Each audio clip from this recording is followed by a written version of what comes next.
Sometimes people will try to keep you in the valley. People will tell you what you can't do, what you don't have, how you should just learn to live with the addiction. Don't try to start that business. There are giants out there. You can't teach that class. There's too much competition. You better stay where you are. Don't expect everyone to cheer you on. All your friends are not going to celebrate you, challenge you to stretch to the next level. But just because they don't see it in you doesn't mean you don't have it.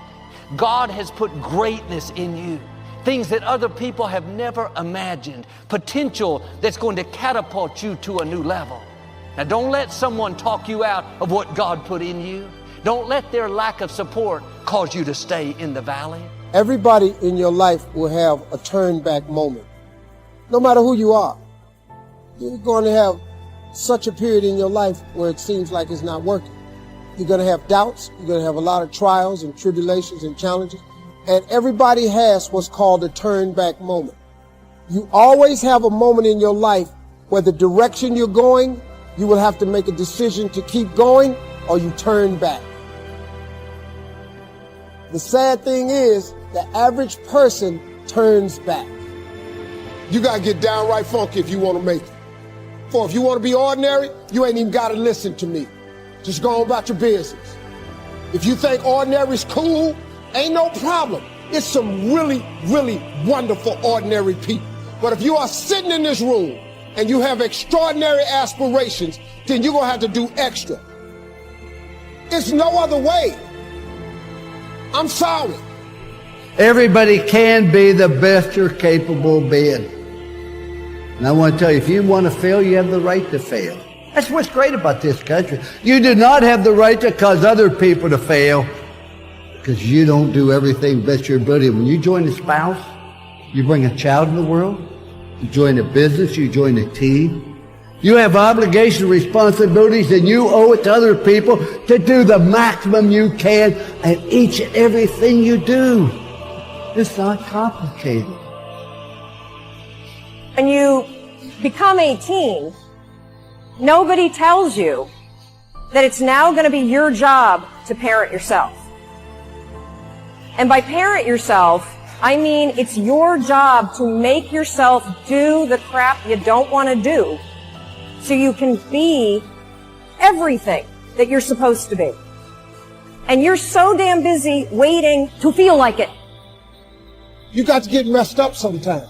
You got to get dirty. You got to get your feelings hurt. You got to get disappointed. You got to get told no. You're going to ask somebody for some money. He going to tell you no. But at least then, when I see somebody trying and I tell them no, I try to at least give them something else. See, I'm not going to hand you a fish saying, I'll teach you how to fish. The life's a matter of making choices, wherever you are, good or bad, because of choices you make. Don't blame anybody else, but if you get an education, you're willing to work and overcome problems and difficulties, in this great country, you can amount to something. The average person blows all of their 20s. Then when you find out that life ain't waiting on you, now you're 30. Now guess what happens to mostly all of us, including myself? I spent all of my 30s trying to do the things that I should have been doing in my 20s. So now my life is behind. Now you look up and you're 40s. You're in your 40s. And now you're trying to do the things and have the things that you could have had in your 30s, man. And if I could tell anybody, man, if I could do it again, I would have changed the way I lived my 20s. And if I was in my 30s, you really in your 30s, it's time out for clubs and drinking and happy hours and parties. In your 30s, it should just be about the business of your life. I'm telling you, man, I did so many things wrong. I made so many mistakes. Homeless, living in a car. I made incredible mistakes. I could have avoided a lot of them. Now, it created who I am. Now, once you've made the mistakes, just get up, man. Don't wallow in them, because you can recover from all mistakes. Things happen to you in life that you can never, ever anticipate. And many times when those things happen, you want to give up. You have to decide if you are willing to do the things to put you in that category. Rich people don't sleep 8 hours a day. That's a third of your life. It ain't but 24 hours in a day. You cannot be sleep 8 hours a day. You can't live in LA and wake up at 8 o'clock in the morning. It's 11 o'clock on the East Coast. The stock market been open 2 hours. They already making decisions about your life and your ass was asleep. The Bible says, he who loves to sleep and the folding of hands, poverty will set upon you like a thief in the night. Imagine you're on your deathbed, and standing around your deathbed are the ghosts representing your unfulfilled potential. The ghost of the ideas you never acted on. The ghost of the talents you didn't use. And they're standing around your bed.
angry, disappointed, and upset.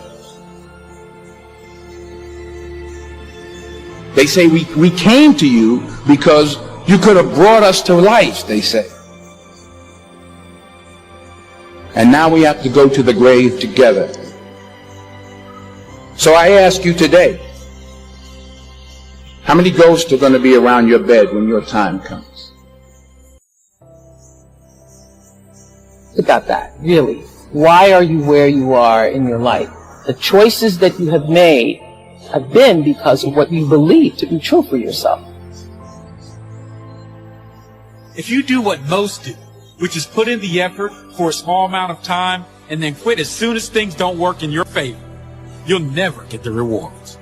If you're only in it for you, if all you care about is what you get out of it, the results won't come. People buy from those who are genuinely adding value. Those who offer something that makes other people's lives easier. Those who offer something that makes other people's lives better. Be the person who adds that kind of value. Don't choose anything that will jeopardize your soul.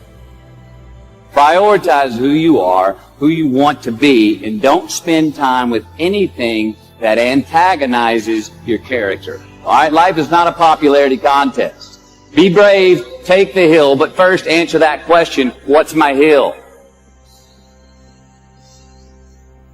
Your successes and the reciprocity of gratitude. We so often focus on failure, don't we? We study failure. We obsess with failure. We dissect failure and our failures. We dissect them so much we end up intoxicated with them to the point of disillusion. And when do we write in our diary? Usually when we're depressed. What do we gossip about? Other people's flaws and limitations. And we can dissect ourselves into self-loathing if we're not careful. I find that most of the times our obsession with what is wrong just ends up breeding more wrong, more failure. You got to put more air in your bubble. You got to blow your bubble up. Expand yourself. Take yourself out your comfort zone. Do not live in your bubble. Put some more air in your bubble. You will fail in your comfort zone. Success is not a comfortable procedure. It is a very uncomfortable thing to attempt. So you got to get comfortable being uncomfortable if you ever want to be successful. You got to get out there. You got to give it everything you got, whether it's your time, your talent, your prayers, or your treasures. What are you going to do with what you have? I'm not talking about how much you have. Some of you are business majors. Some of you are theologians, nurses, sociologists. Some of you have money. Some of you have patience. Some of you have kindness. Some of you have love. Some of you have the gift of long suffering. Whatever it is, whatever your gift is, what are you going to do with what you have? Times, it's the best way to figure out where you're going. Life will never be a straight path. Just genuinely caring about people, because everybody you're going to meet the rest of your life needs a smile, needs a kind word, needs an encouragement. Because see, when you do the right thing,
people are always going to be able to trust you.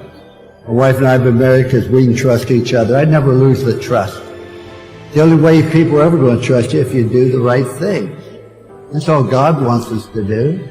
Do the right thing. Do everything best your ability, because then people will know you're committed to excellence. You want to be special. Not to say, hey, here I am, but help other people and caring about people. But I have always had the deep understanding for myself that if anything was going to move forward in my life, that I was going to have to be responsible for making that happen. And I know that to be true now and can articulate it as you are responsible for your life. And if you're sitting around waiting on somebody to save you, to fix you, to even help you, you are wasting your time, because only you have the power to take responsibility to move your life forward. And the sooner you get that, the sooner your life gets into gear. Full, I'm overflowing. My cup runneth over. I have so much to offer and so much to give. And I am not afraid of honoring myself. I believe those things are going to come to me, and I'm going to act like they are. So I'm going to move forward in my life in order to draw that to myself in such a way that my actions are in alignment with what I say I believe. So if you start to think about that, really, why are you where you are in your life?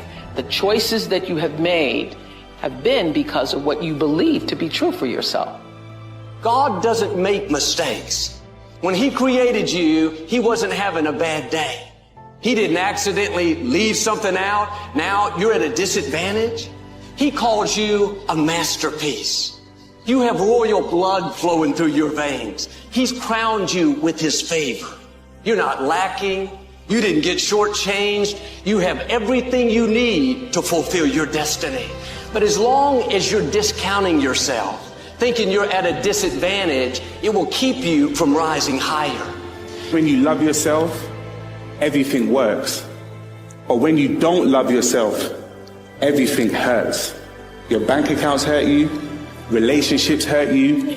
You can fall in love and then they'll randomly desert you. They'll randomly just hurt you.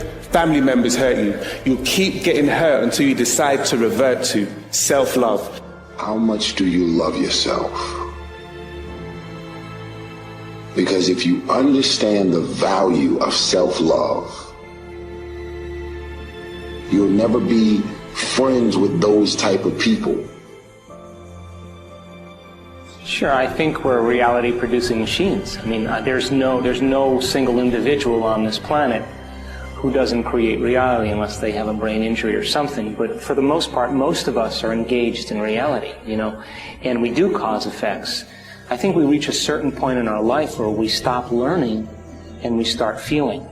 And when we use feelings as a barometer for the unknown, it's contraindicated, because feelings are usually a record of a past experience. So we try to predict how that future event is going to be based on a feeling, and we always return back to the old self again. You can't give away what you don't have. People who are not good at giving away love can't give away love because they don't have it to give away. If I want to give you a dozen oranges, I can't give you those dozen oranges unless I go out and pick up 12 oranges someplace.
Otherwise, all it is just empty rhetoric. And the same thing is true of virtually everything in your life. You can't give away love for others if you don't have love in here to give away. If what you have in here is contempt, if what you have in here is anger, if what you have in here is fear, then these are the things you're going to be giving away in your life. Choosing you and not being guilty about it. The pursuit of your own happiness is enough of a reason to make a major change. Most of the people out here are running around empty.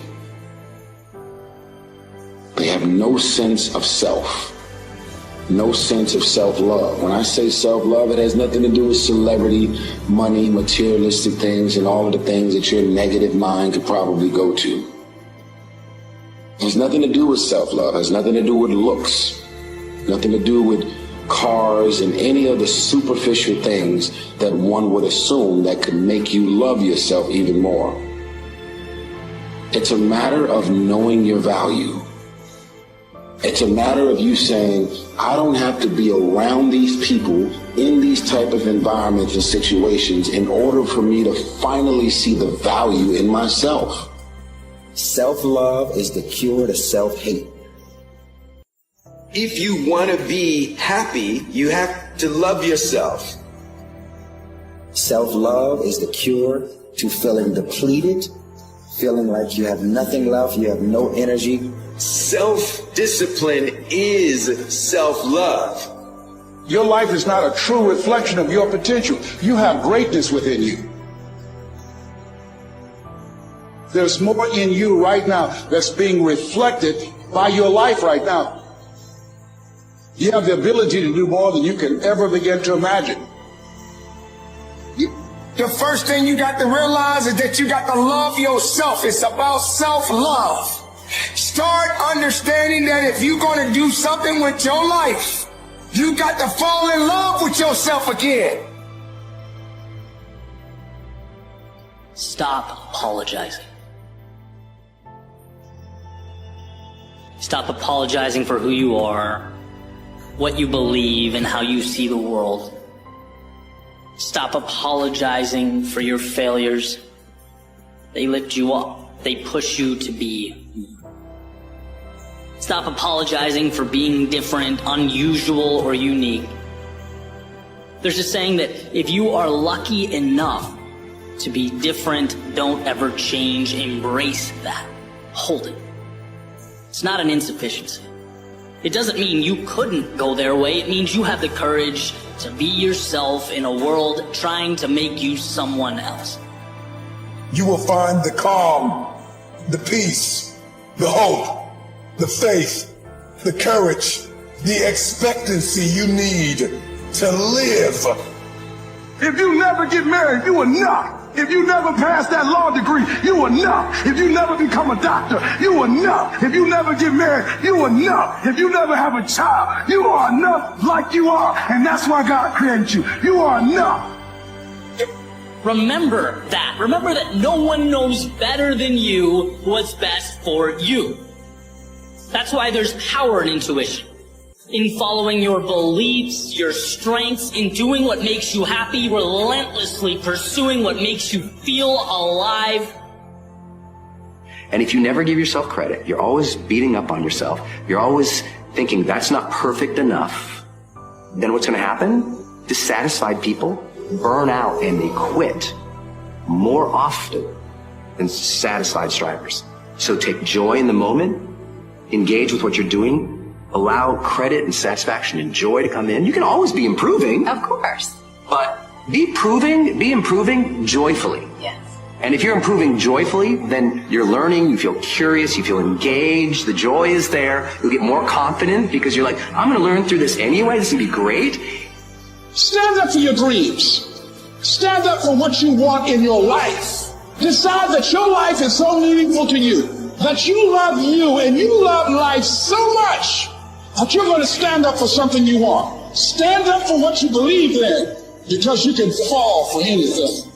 Capture the essence of what that means, that you have greatness within you and a responsibility to manifest that greatness. That you can make your parents proud, You can touch millions of people's lives, and the world will never be the same again because you came this way. And remember, always you are in charge. You are always in charge. See, one idle thought doesn't make a whole lot of difference. Thoughts are like drops of water. You drop a drop of water, and it doesn't mean much. But if you keep dropping and keep dropping, you get a puddle on the floor, and then you can get a little pond and a lake, and finally you can create an ocean. And with our own thoughts, we can drown in a sea of negativity, or we can float on the ocean of life.